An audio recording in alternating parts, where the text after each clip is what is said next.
Soy Juan Andrade, profesor de Historia de aquí de Extremadura, en la Universidad Complutense de Madrid.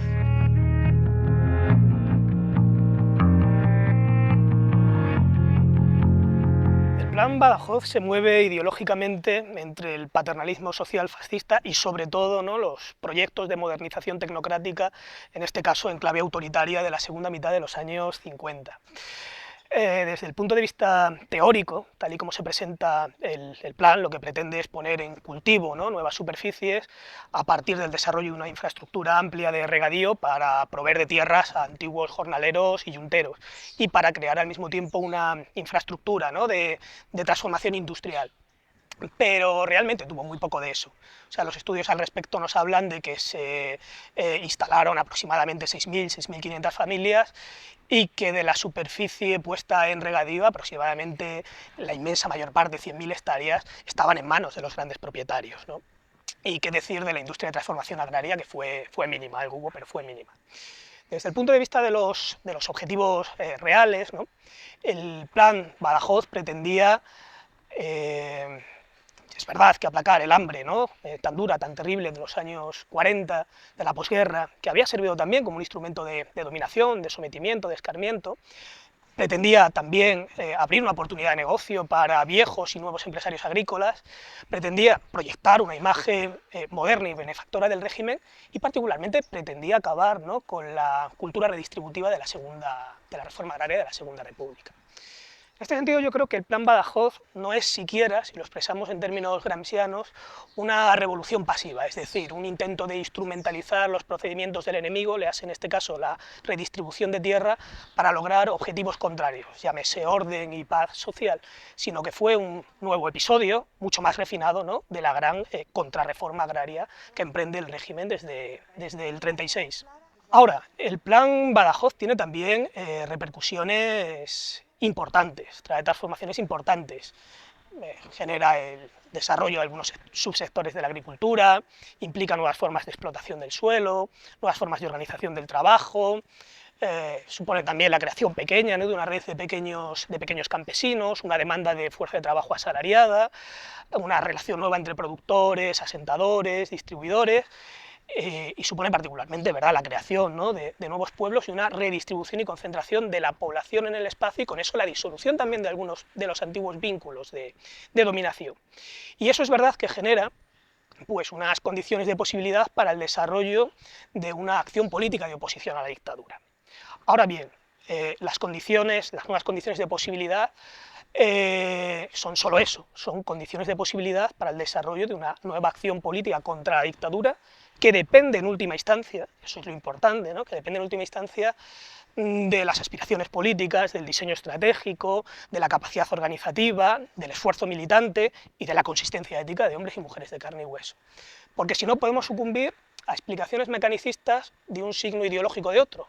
Pensar que la democracia fue resultado de la supuesta mejora económica que trajo consigo el desarrollismo, leas en Extremadura el Plan Badajoz, o pensar, en otra clave pseudomarxista, que la democracia fue el resultado de la exacerbación involuntaria de las contradicciones que trajo consigo el desarrollismo, el Plan Badajoz en este caso, obviando algo fundamental en los procesos históricos, que es la capacidad de agencia, una capacidad de agencia que está históricamente condicionada, pero que no está predeterminada. Y Extremadura. A ver, la oposición a la dictadura en Extremadura en los años 60 y a principios de los años 70 es más débil, bastante más débil que en otros lugares del país. Pero eso no tiene nada que ver con el supuesto carácter apático, servil o adocenado de los extremeños. Eso tiene razones históricas, y tiene razones históricas muy inmediatas. Hay elementos contextuales, es verdad que en Extremadura no hay grandes centros industriales que faciliten la organización sindical, es verdad que en Extremadura la universidad no se crea hasta principios o mediados de los 70, y eso retrasa el desarrollo del movimiento estudiantil, y es verdad también que en Extremadura no surge, a excepción quizá de Badajoz, de manera tan rápida, esas grandes barriadas desasistidas que sirven de caldo de cultivo para el desarrollo del movimiento vecinal. Pero además hay sobre todo dos razones que explican esta debilidad. Una es la extraordinaria sangría demográfica que sufre Extremadura en los años 60 y 70, en virtud de la cual pierde aproximadamente un tercio de su población. decía Víctor Chamorro, ¿no?, que tú conociste bien, que no solo se fueron, ¿no?, los más jóvenes, sino que se fueron muchos de los más valientes, es decir, aquellos que podían haber hecho una contribución importante a estos movimientos de contestación a la dictadura. La otra razón tiene que ver con la terrible represión que sufre Extremadura en la guerra civil y en la posguerra, precisamente por haber sido una de las regiones, o la provincia de Badajoz, una de las provincias más contestatarias y de mayor conflictividad social y política de la Segunda República, es decir, una represión que va a descabezar a las importantísimas organizaciones de la izquierda, que va a exterminar a muchos de sus miembros, que va a romper en parte, no del todo, pero en parte, la cadena de relevos generacionales de las organizaciones sociales y políticas de la izquierda, y sobre todo que va a dejar una memoria de terror, ¿no?, que va a paralizar en el tardofranquismo, incluso en la transición, a muchos de quienes la sufrieron en sus propias carnes y a muchos de quienes la escucharon en boca de sus familiares. Dicho esto, no obstante, hubo oposición a la dictadura en los años 60 y 70 en Extremadura, hubo un movimiento sindical con particular presencia en el campo, hubo un movimiento estudiantil cuando empiezan a crearse los primeros colegios universitarios, también en las escuelas normales de magisterio, también en enseñanza secundaria, y hubo un movimiento vecinal no solo en Badajoz, sino en barrios de ciudades más pequeñas, ¿no?, como Plasencia, como Mérida y demás. Creo que me preguntabas también, ¿no?, por el papel que desempeñaba, ¿no?, el que desempeñó el Partido Comunista en estos movimientos. Creo que el papel que desempeñó el Partido Comunista puede sintetizarse en una palabra, ¿no?, que es hegemonía. Estos movimientos de oposición a la dictadura no son reductibles al Partido Comunista, ni son una correa de transmisión del Partido Comunista. Pero es verdad que el Partido Comunista es el partido, digamos, más determinante, más relevante en su creación, en su impulso, en su articulación y en su orientación, sobre todo a través de sus militantes y de sus cuadros. Es decir, es el partido que de alguna forma, si lo expresamos también en términos gramscianos, ¿no?, ejerce la dirección intelectual y moral de buena parte de estos movimientos. Ahora, para ser justos, esto no se puede decir si a continuación no se señala también la ascendencia, la importancia que tuvo también en el desarrollo de estos movimientos de oposición a la dictadura el cristianismo de base, particularmente la JOC y la OAC, y también organizaciones de la izquierda radical, particularmente la ORT, de mundos que en última instancia también se cruzaban y se hermanaban. Y ahí están las figuras de Juan Canet o Kidney, ¿no?, tristemente fallecidos en aquellos años.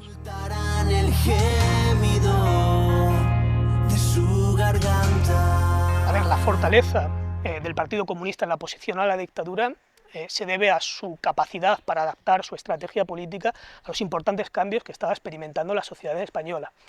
y a la hora de desarrollarla, ¿no?, a través de un trabajo militante pertinaz, ¿no?, sacrificado y también muy creativo, ¿no? Esta fortaleza se debe además a la capacidad del partido a la hora de vincular reivindicaciones de sectores sociales concretos a un programa general de democratización del país en una perspectiva socialista. Y esta capacidad adaptativa y de trabajo militante, de reorientación estratégica, tiene, como tú muy bien señalas, 3 o 4 hitos fundamentales. Uno de ellos, de los primeros, es la política de reconciliación nacional del 56, con el que el PC, ¿no?, pretende articular una mayoría social contra la dictadura, incorporando a las nuevas generaciones que no han participado en una guerra civil durísima y que se perdió, e incorporando también a quienes habían podido combatir a un lado y otro, porque se planteaba eran oprimidos por la dictadura, aunque fueran en condiciones desiguales. Y esto es importante subrayarlo frente a lecturas posteriores falseadas de la política de reconciliación nacional. La política era una política de reconciliación nacional entre la mayoría de los españoles contra la dictadura, pero no era una política de reconciliación de la oposición con los jefazos de la dictadura. Es una política de reconciliación contra la dictadura y no con la dictadura, que es una cosa muy distinta, ¿no? Eso es un hito muy importante. ¿Qué otro hito importante? Desde principios de los 60, sobre todo a partir del 62, es el impulso a un movimiento sindical que, a la vez que socavaba por dentro, ¿no?, las estructuras del sindicato vertical, ocupando los puestos de enlaces y jurados de empresa, promovía también la organización asamblearia de los trabajadores. Y esto le da a ese movimiento sindical una fuerza, una potencia y también una virtualidad, una plasticidad extraordinaria. Otro hito muy importante, como subrayas, es el desarrollo de la llamada política de alianza de las fuerzas del trabajo y la cultura, a finales de los años 60, algo que a veces tampoco se entiende del todo bien por su enunciación. Esto era una política de alianzas que pretendía ampliar el sujeto social de cambio, sumando, ¿no?, a la centralidad de los trabajadores clásicos, de los trabajadores manuales, a nuevas generaciones de trabajadores, de profesionales, que antes podían incluirse en las categorías medias, en las clases medias o incluso en la burguesía, pero que en virtud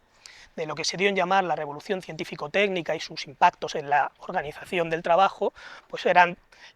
profesionales que estaban formando una nueva masa de asalariados, ¿no?, que se estaban proletarizando de algún modo. Nos referimos pues a técnicos, delineantes, arquitectos, administrativos, gestores, abogados, o en el mundo intelectual, entendiendo intelectual en un sentido amplio, maestros, profesores, escritores y por supuesto también gentes del mundo del arte, gentes del mundo de la cultura y del mundo de la ciencia en general.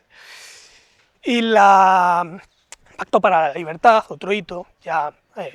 formalmente aprobado en 1972, es una propuesta, ¿no?, de acuerdo al resto de las fuerzas de la oposición, una propuesta de mínimos para aglutinar, ¿no?, todas las formas de oposición a la dictadura, al objeto de colapsarla por medio de una movilización pacífica y formar un gobierno provisional cuyo cometido era desmantelar la dictadura y promover al mismo tiempo un proceso constituyente, algo que finalmente sabemos que no pasó, ¿no?, que no funcionó. Gentes que rezan a Dios para que llueva. La detención es una detención masiva, pero a nivel contextual yo creo que hay dos variables que lo explican. Una es la dimensión consustancialmente represiva de la dictadura que le acompaña hasta el final de sus días, sin perjuicio de que ha tenido momentos de intensidad, ¿no?, y de gravedad muy distintos. Pero la segunda razón yo creo que remite concretamente al año de 1973. 1973 es el año en el que yo creo que ya se pone de manifiesto, si nos ponemos gramscianos otra vez, ¿verdad?, la crisis orgánica de la dictadura, que es una crisis de dominio y de legitimidad. O sea, 1973 es el año que estalla la crisis estructural del capitalismo, cuyo detonante, o uno de cuyos detonantes, es la subida de los precios del petróleo, que afecta particularmente a una economía como la española, muy dependiente energéticamente. Eso no hace sino tensionar más la conflictividad social y al mismo tiempo acabar con el mito de la prosperidad material de la dictadura. 1973 también es un año en el que se pone de manifiesto que las distintas familias del régimen, ¿no?, están enfrentadas en estrategias contradictorias de supervivencia, que se acentúan más a medida que se aproxima, o parece que se aproxima, la muerte que nunca termina de llegar del dictador, ¿no? Y 1973 también es un año en el que la amplia movilización social ha desbordado los mecanismos represivos del Estado. Y cuando sabemos, ¿no?, cuando los mecanismos represivos se ven desbordados, tienen sacudidas reactivas muy fuertes, no se resignan ni tratan de probarse. Yo creo que a nivel macro, sin perjuicio de la particularidad que tú has investigado, creo que eso explica, ¿no?, la masividad, ¿no?, de las detenciones en el caso de Don Benito. Campo de toros heridos que no braman. A ver, es verdad que Extremadura llega lenta a la transición, pero no es menos cierto que el proceso supone un revulsivo para la activación social y la activación política que le permite recuperar en muy poco tiempo el tiempo perdido, valga la redundancia, ¿no? A eso me refería, ¿no?, cuando hablaba de que la transición es para Extremadura un momento de aceleración del tiempo histórico. Que si lo vemos desde el punto de vista político, es un tiempo de activación tremendo, que incluye la formación de nuevos partidos políticos o la reconstrucción de antiguos partidos, la creación de plataformas de convergencia, la celebración en menos de 2 años, del 77 al 79, de 4 procesos electorales en la región, 2 elecciones generales, unas municipales, un referéndum constitucional, la creación de una junta preautonómica en el 79 y al final la aprobación de un estatuto de autonomía en el 83. Desde el punto de vista social hay una activación tremenda. El feminismo, el movimiento democrático de mujeres, a nivel laboral la activación también es importantísima, con un mapa sindical ligeramente diferente al de España, unas comisiones obreras muy activas, pero con una UGT también muy potente por el peso de la memoria histórica y otras circunstancias que le lleva a ser la organización sindical más votada, también con unas organizaciones sindicales a la izquierda muy potentes y muy activas, el sindicato unitario, la Central Sindical Unitaria de Trabajadores, y con una conflictividad laboral importante, con episodios destacados como la huelga de la DITER en el 77, o las huelgas de la construcción en Cáceres y en Badajoz, que van del 77 al 79, ¿no? Si ponemos la vista, un elemento específico de nuestra región, en el campo, la conflictividad también es tremenda, ¿no? Promovida por las secciones de jornaleros de los sindicatos y también por las organizaciones de pequeños agricultores como la UCE, con huelgas como la del tomate, con huelgas como la vendimia en Tierra de Barros, con huelgas como la del corcho en la provincia de Badajoz, con una cantidad de conflictos que finalmente se saldan con la aprobación del primer convenio colectivo del sector del campo en 1979, que supone un mazazo tremendo al poder patronal y a las redes caciquiles de la región. Y junto con eso también movimientos más amplios, ¿no?, integradores de otros movimientos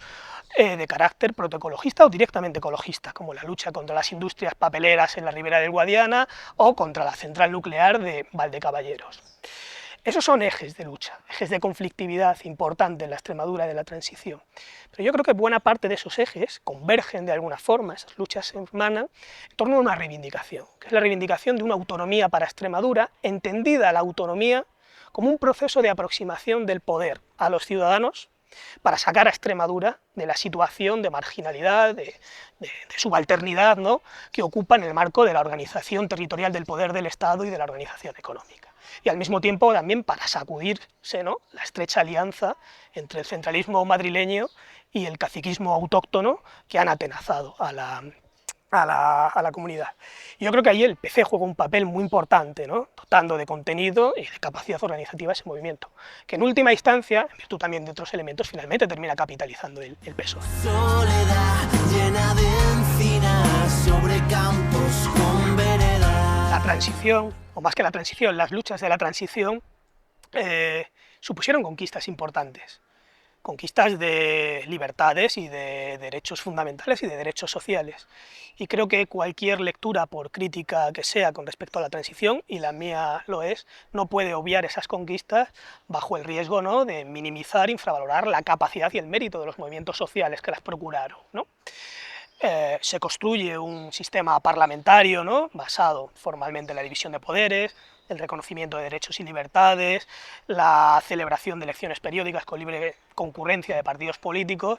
y se produce también la aprobación de una legislación social considerable, de convenios colectivos, y se sientan algunas de las bases de la seguridad social y de la educación y de la sanidad pública.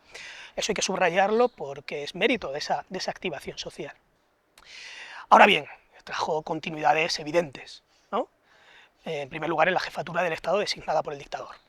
siguiendo por buena parte de las élites de la dictadura, que siguieron ocupando cargos importantísimos en el Congreso, en el Senado, en los partidos políticos, en los ministerios, secretarías de Estado, ayuntamientos.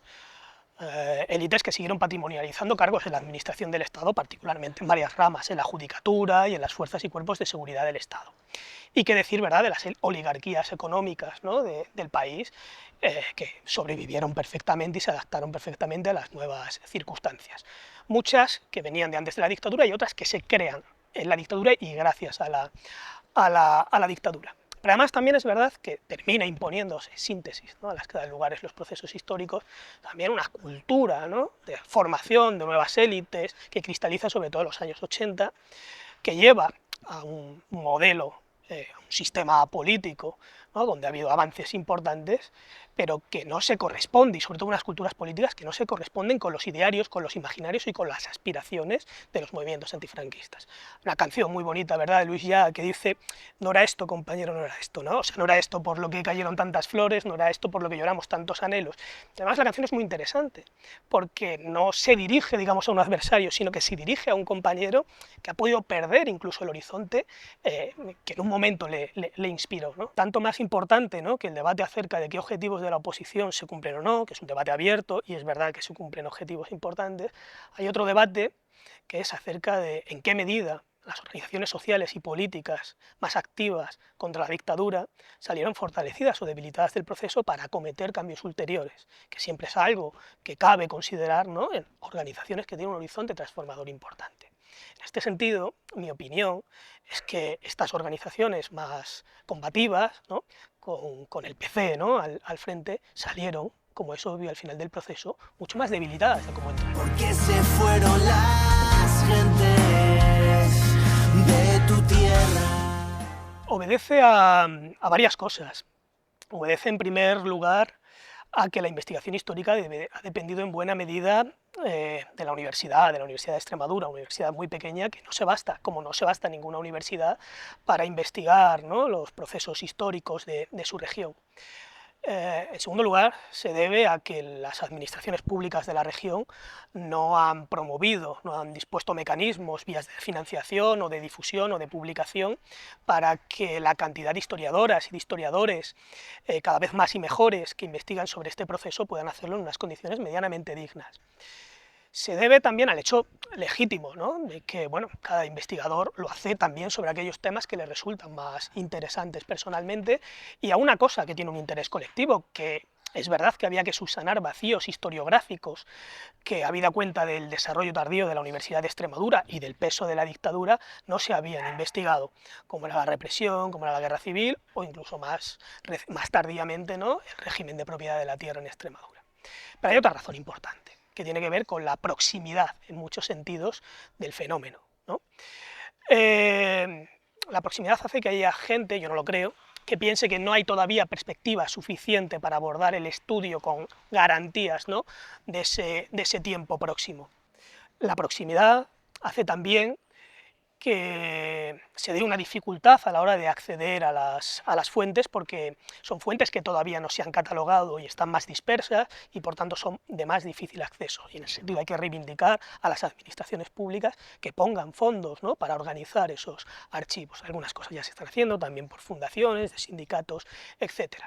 Pero la proximidad tiene que ver también con otra razón importante, ¿no?, y es el temor o las limitaciones o los riesgos de escribir una historia que se refiere a personas que todavía siguen ocupando hoy una posición de poder, o a las dificultades o a las limitaciones de desarrollar una historia, que como toda historia tiene que ser una historia crítica, pero que en este caso resulta tanto más dificultosa en la medida que se refiere a un proceso que ha funcionado como mito fundacional de nuestro actual sistema político y de algunas de sus culturas políticas dominantes. Se ha historiado poco, pero se ha conmemorado mucho. Y yo creo que, por suerte, también ahora ya también empieza a investigarse bastante.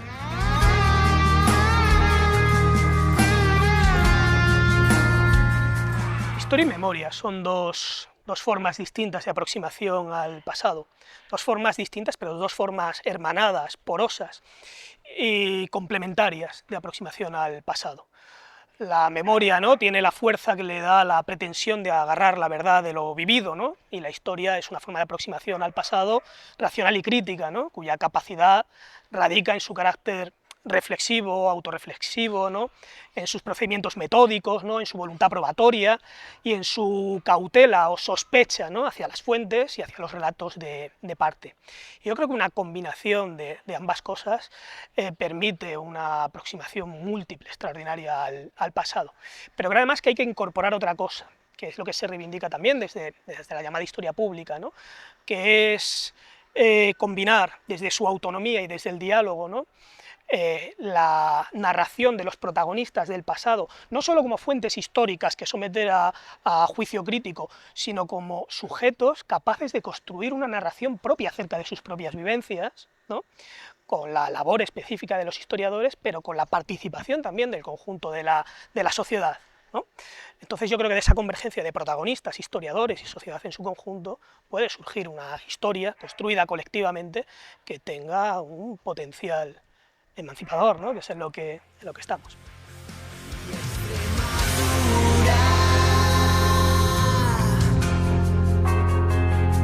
Y Extremadura,